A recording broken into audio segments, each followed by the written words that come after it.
ऐसे ही educational video को पाने के लिए मेरे चैनल को सब्सक्राइब करें और साथ में बेल आइकन को प्रेस करें ताकि मेरे आने वाले वीडियो की नोटिफिकेशन आपको मिल सके।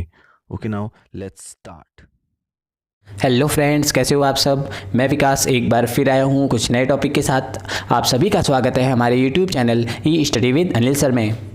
दोस्तों, जैसा कि आप जानते हैं, अभी हम प्राचीन भारत का इतिहास पढ़ रहे हैं और प्राचीन भारत के इस सफ़र में हम दक्षिण भारत के राजवंश तक पहुंच चुके हैं। दक्षिण भारत की भी बात करें तो हम संगम काल यानी कि चेर चोल पांड्यों के बारे में, पल्लव वंश के बारे में, राष्ट्रकूट वंश के बारे में और बादामी के चालुक्य वंश के बारे में पढ़ चुके हैं। तो जिन दोस्तों ने अभी तक हमारे इन सभी वीडियोस को नहीं देखा है तो मेरा उनसे निवेदन है कि वो हमारे इसी channel E study with Anil sir के प्लेलिस्ट जिसका नाम है ancient history by Vikas sir में जाकर इन सभी वीडियोज़ को देख सकते हैं।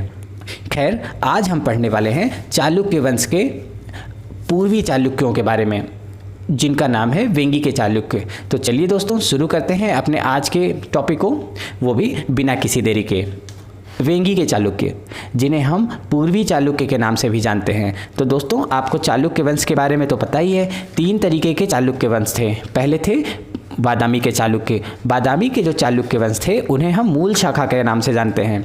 और वेंगी के चालुक्य, जिन्हें हम पूर्वी चालुक्य के नाम से जानते हैं। और कल्याणी के चालुक्य, जिन्हें हम पश्चिमी चालुक्य के नाम से जानते हैं। तो आज हम पढ़ने वाले हैं वेंगी के चालुक्य यानी कि पूर्वी चालुक्य के बारे में। दोस्तों, वेंगी के चालुक्य वंश का परिचय। वेंगी वर्तमान समय में आंध्र प्रदेश के गोदावरी जिले में स्थित एलूर नामक शहर के पास स्थित था। तो दोस्तों, वेंगी की बात करें तो दोस्तों मैं पहले आपको ये बता दूं कि वेंगी के चालुक्य, कल्याणी के चालुक्य, ये सब क्या है, बादामी के चालुक्य, ये सब कौन थे। तो मैं आपको बता दूं कि ये शहर के नाम के हिसाब से रखे गए थे। जिन्होंने अपनी राजधानी को बादामी बनाई तो उनको बोला गया बादामी या वातापी के चालुक्य, और जिन्होंने अपनी राजधानी कल्याणी को बनाया तो उनको बोला गया कल्याणी के चालुक्य, और जिन्होंने अपनी राजधानी वेंगी को बनाया उन्हें बोला गया वेंगी के चालुक्य। ठीक है, यहाँ तक क्लियर हो गया। अब देखते हैं वेंगी कहाँ पे स्थित है दोस्तों। तो ये आंध्र प्रदेश के गोदावरी जिले में एलूर नामक शहर के पास स्थित था। वेंगी में जिन राजाओं ने 7वीं से 12वीं शताब्दी के मध्य में शासन किया था उन्हीं राजाओं को वेंगी के चालुक्य या फिर पूर्वी चालुक्य के नाम से जाना जाता है। तो दोस्तों, क्या हुआ है, जो 7वीं से 12वीं शताब्दी के मध्य ये जो वंश हमारा 7वीं से 12वीं शताब्दी के मध्य तक लगभग चला, तो उसमें क्या हुआ है कि जिन राजाओं ने 7वीं से 12वीं शताब्दी के मध्य में शासन किया है उन्हीं को वेंगी के चालुक्य यानी कि पूर्वी चालुक्य के नाम से जाना जाता है।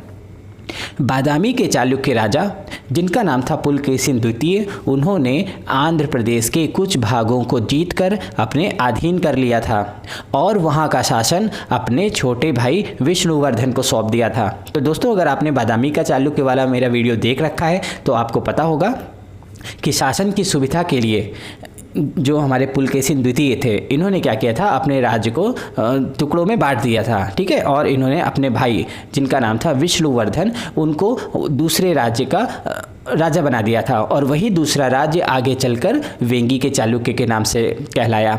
वेंगी के चालुक्यों की प्रारंभिक राजधानी पिष्टपुर थी। पहले इसकी जो राजधानी थी वेंगी नहीं थी, वो थी पिष्टपुर। और इसकी बात करें तो ये आज के पीथापुरम आंध्र प्रदेश में थी। ठीक है, जहाँ पे आज पीथापुरम है वहाँ पर पहले पिष्टपुर था।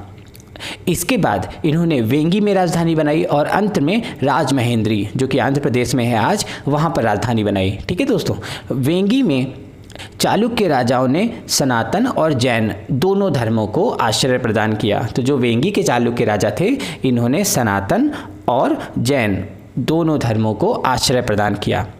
इनकी राजकीय भाषा तेलुगु, कन्नड़ और संस्कृत थी। तो दोस्तों, इनकी जो राजकीय भाषा थी वो कौन कौन सी थी, कन्नड़, तेलुगु और संस्कृत।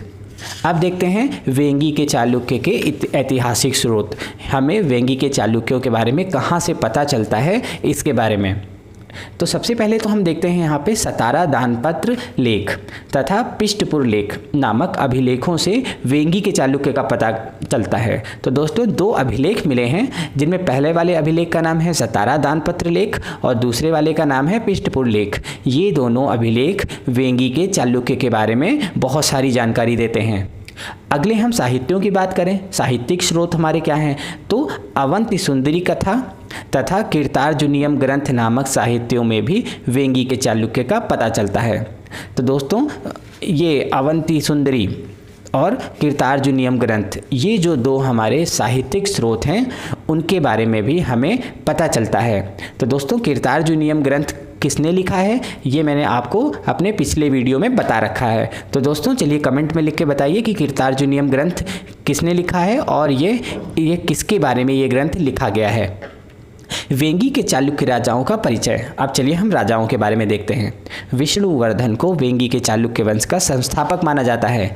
इनके संस्थापक की बात करें तो दोस्तों कई बार एग्जाम में संस्थापक जरूर पूछे जाते हैं और साथ में स्रोत भी पूछे जाते हैं कि इनके ऐतिहासिक स्रोत क्या हैं। तो यहाँ पे हम वेंगी के चालुक्य राजाओं की बात करें तो विष्णुवर्धन वेंगी के चालुक्य वंश के संस्थापक थे और इनका जो शासनकाल था वो 615 से लेकर 633 ईस्वी तक चला। विष्णुवर्धन को चालुक्य लेखों में कुब्ज विष्णुवर्धन कहा गया है। इन्हें क्या कहा गया है? कुब्ज विष्णुवर्धन। ठीक है। विष्णुवर्धन के द्वारा पृथ्वी का युवराज, पृथ्वी वल्लभ, मकर ध्वज, विषम सिद्धि, ये सब उपाधियां धारण की गई हैं। ठीक है। विष्णुवर्धन ने कौन कौन सी उपाधि धारण की? पृथ्वी का युवराज, पृथ्वी वल्लभ, मकर ध्वज, विषम सिद्धि, ये सभी उपाधियां। विष्णुवर्धन की पत्नी जिनका नाम था रानी अयप्पा महादेवी, इनके द्वारा बेजवाड़ा, जो कि आज विजयवाड़ा आंध्र प्रदेश के नाम से जाना जाता है, वहाँ के प्रसिद्ध जैन मंदिर को अपार दान दिया था। दोस्तों ये आपको जरूर ध्यान रखना है कि जो विष्णुवर्धन की पत्नी जिनका नाम था रानी अय्यड़ा, ठीक है, इनको रानी एयना के नाम से भी जानते हैं, तो रानी एयड़ा महादेवी, इनके द्वारा वेजवाड़ा, जो कि आज विजयवाड़ा के नाम से जाना जाता है, वहाँ के प्रसिद्ध जैन मंदिर को अपार दान दिया था। तो इस दान देने वाले क्वेश्चन के बारे में भी कई बार एग्जाम में पूछा गया है। विष्णुवर्धन के बाद जय सिंह प्रथम, इंद्रवर्मन, विष्णुवर्धन सेकंड, सर्वलोकाश्रय विजय सिंह, जय सिंह द्वितीय, कोकुल विक्रमादित्य, विष्णुवर्धन तृतीय, विजयादित्य प्रथम और विष्णुवर्धन चतुर्थ राजा हुए। ठीक है। इनके बाद में बहुत सारे लोग राजा हुए, लेकिन जैसा कि मैंने आपको बताया कि हम अभी केवल इंपॉर्टेंट किंग्स के बारे में पढ़ रहे हैं। ठीक है। विष्णुवर्धन चतुर्थ के द्वारा 764 ईस्वी से 799 ईस्वी के मध्य में शासन किया गया, लेकिन 769 ईस्वी में राष्ट्रकूट राजाओं ने विष्णुवर्धन चतुर्थ को पराजित करके अपने अधीन कर लिया और क्या किया? 769 ईस्वी से 799 ईस्वी तक विष्णुवर्धन चतुर्थ सिर्फ नाम मात्र के राजा रहे, लेकिन असली सत्ता राष्ट्रकूट राजाओं ने अपने हाथ में ले ली।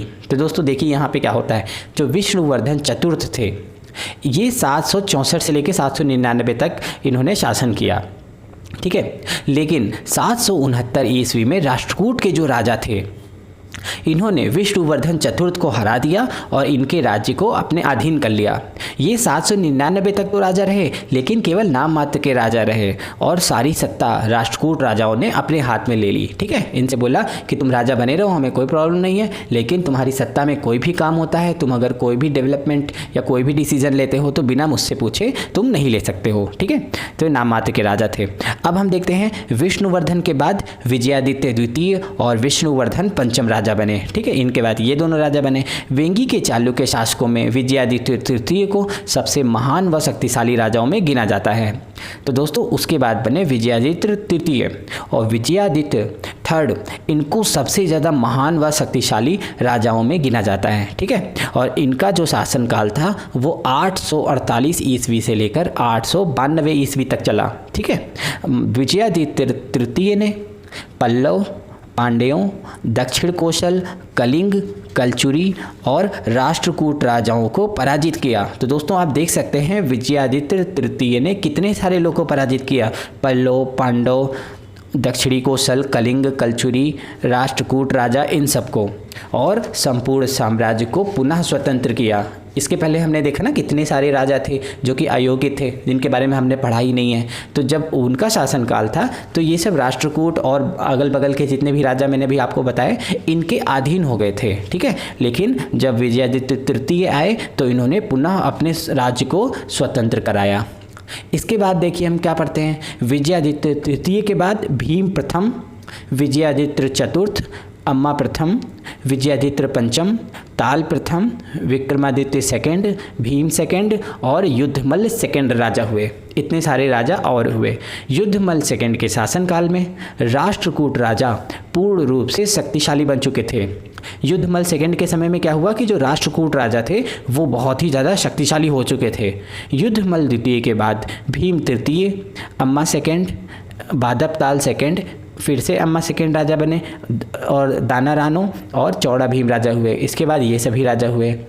तो दोस्तों मैंने जैसे आपको बताया कि हम केवल इम्पॉर्टेंट रूलर के बारे में पढ़ रहे हैं। ये वेंगी का जो चालुक्य है वो बहुत ही लंबे समय तक चला और उस समय में बहुत सारे राजा आए, लेकिन सारे राजा आपके इम्पॉर्टेंट नहीं हैं। तो जो राजा बहुत ही ज़्यादा एग्ज़ाम को लेकर इम्पॉर्टेंट हैं हम केवल उन्हीं के बारे में पढ़ रहे हैं। और दोस्तों यकीन मानिए कि जो भी मैंने आज आपको वीडियो बनाया है इसी में से मैक्सिमम क्वेश्चन पूछे जाने के चांसेस हैं।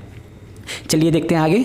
चोल राजा जिनका नाम था राजपाल, इनकी सहायता लेकर दाना रानो का पुत्र शक्तिवर्मन प्रथम ने 999 ईस्वी में वेंगी पर अधिकार कर लिया।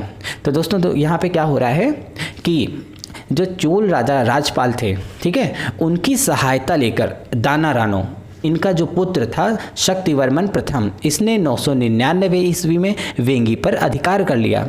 ठीक है, चोल राजा राजपाल की सहायता से इसने जो है अधिकार कर लिया वेंगी पर और चोल राजाओं के अधीन होकर ही अपना शासन चलाने लगा।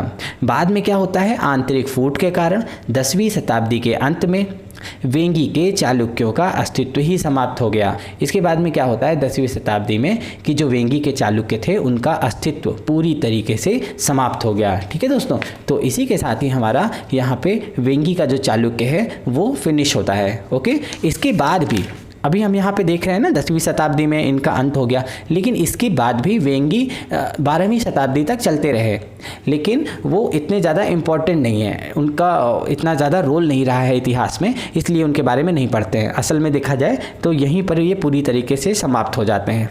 तो चलिए दोस्तों, आई होप आपको आज का वीडियो बहुत ही अच्छा लगा होगा। अगर आपको अच्छा लगा है तो लाइक का बटन ज़रूर प्रेस करें।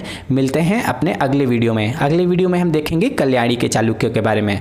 तब तक ऐसे ही पढ़ते रहिए, हंसते रहिए, मुस्कुराते रहिए। जय हिंद दोस्तों।